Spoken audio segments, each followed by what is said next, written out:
Dublin में होता था, और देहरादून में बाद में जब आज़ादी के बाद 1947 में इसको स्थापित किया गया था। फिर दिल्ली में भी स्थापना हुआ, और दिल्ली के बाद ये फिर शिमला में हो गया रिट्रेनिंग के लिए। शिमला में किया गया कि जो 10 साल तक सेवा दे चुके हैं उनको पुनर्प्रशिक्षण दिया जाए, तो उसके लिए शिमला में किया गया।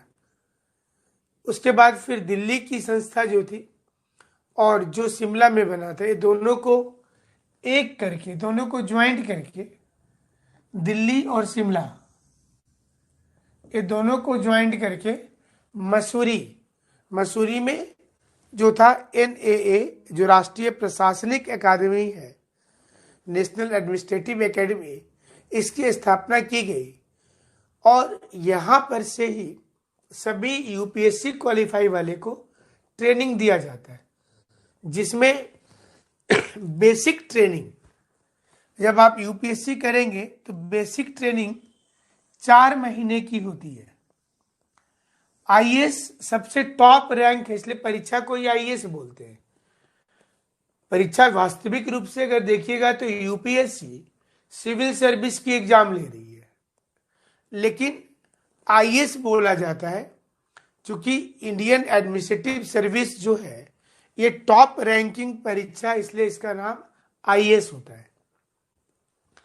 तो बेसिक 4 महीने की ट्रेनिंग दी जाती है, और उसके बाद फिर 2 महीने की व्यावसायिक प्रशिक्षण होती है।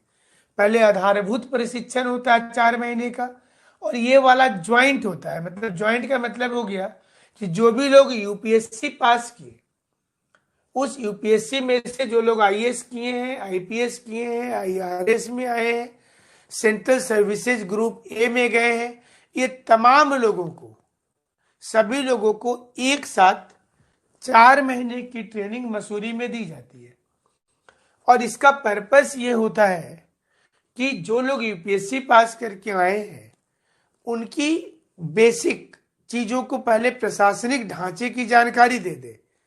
पहले तो ये बताना रहता है कि वेलफेयर स्कीम कैसे चलाना है, प्रोटोकॉल क्या होता है, आपकी प्रमोशन होकर के किधर जाइएगा, दूसरे लोग किधर जाएंगे, तो ये सारी चीज की जानकारी, कैसे आपको इंट्रोगेशन करना है, क्या क्या फाइल आपके जिम्मेवारी में आती है, आपका अधिकार क्षेत्र क्या होगा, आपका नेचर ऑफ वर्क क्या होगा, ये तमाम लोगों को बेसिक समझाई जाती है। और उसी समय पर फिजिकल ट्रेनिंग भी करा दिया जाता है।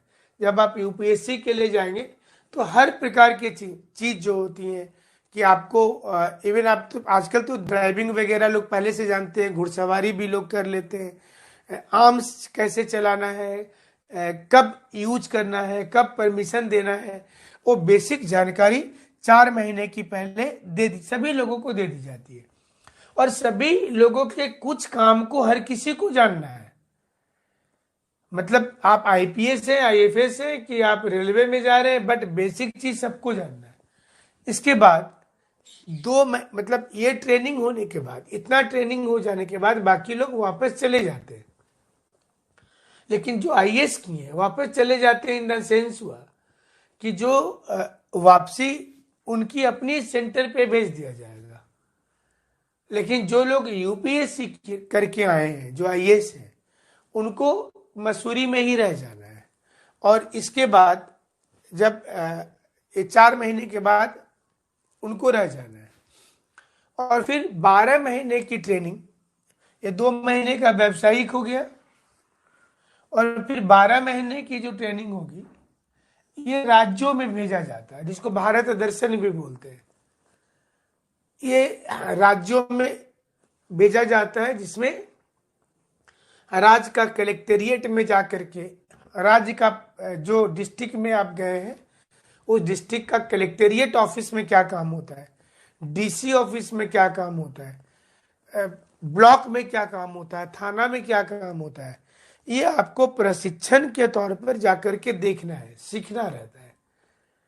वहां पर जो उस समय में दरोगा है, भले वो दरोगा बाद में IAS के अंदर हो गए ना, आईएएस के पास पावर है कि उसको वो सस्पेंड भी कर सकता है, लेकिन उस समय में ट्रेनिंग वही थाना प्रभारी देंगे।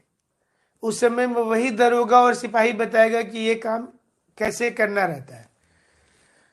और फिर जब वापस लौटते हैं, मतलब एक बार देखिए, मसूरी में 4 महीने का कोर्स हुआ, 2 महीने का व्यावसायिक कोर्स हुआ, भी मसूरी में हुआ, 12 महीने का राज्य का कोर्स हुआ, मैंने राज्यों में चीजों को बताया गया, और फिर 3 महीने के लिए फिर से एक बार व्यावसायिक कोर्स होता है, और ये व्यावसायिक कोर्स भी फिर मसूरी में होता है।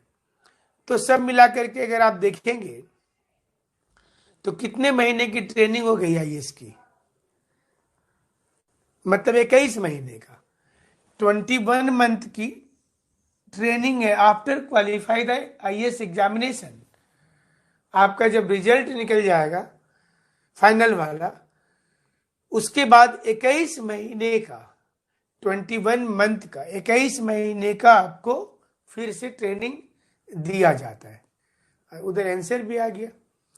तो चलिए, अभी आईएएस की ट्रेनिंग जब होती है तो कंप्लीट होने के बाद जो आईएएस ऑफिसर है उनको छोड़ करके अन्य वापस दूसरे प्रशिक्षण क्षेत्र में चले जाते हैं। 1969 से सैंडविच प्रोग्राम लाया गया था यूपीएससी की ट्रेनिंग में। सैंडविच प्रोग्राम का मतलब होता है कि पहले एक बार आपको व्यावसायिक पाठ्यक्रम के बारे में जानकारी देना, और फिर एक बार अंत में जानकारी देना, और बीच में आप देखिए यहां पर कि 4 महीने की पहले आधारभूत जानकारी देने के बाद 2 महीने का व्यावसायिक किया गया, और फिर आपको राज्य भेजा गया, फिर राज्य से आकर के आप 3 महीने की ट्रेनिंग ले रहे हैं। तो ये इसी कार्यक्रम का नाम को सैंडविच कार्यक्रम नाम रखा गया है। तो राज्य प्रशिक्षण स्कूल, अलग अलग राज्यों में जो ट्रेनिंग सेंटर होता है वहां पे इनको भेजा जाता है। जैसे जो लोग झारखंड आएंगे तो झारखंड में जो यहाँ की पुलिस सेवा वाला केंद्र है अगर हजारीबाग में, तो वहां पर भेजा जाएगा कि आप जाकर के यहाँ पर देखिए कि कैसे काम करना है, क्या करना है।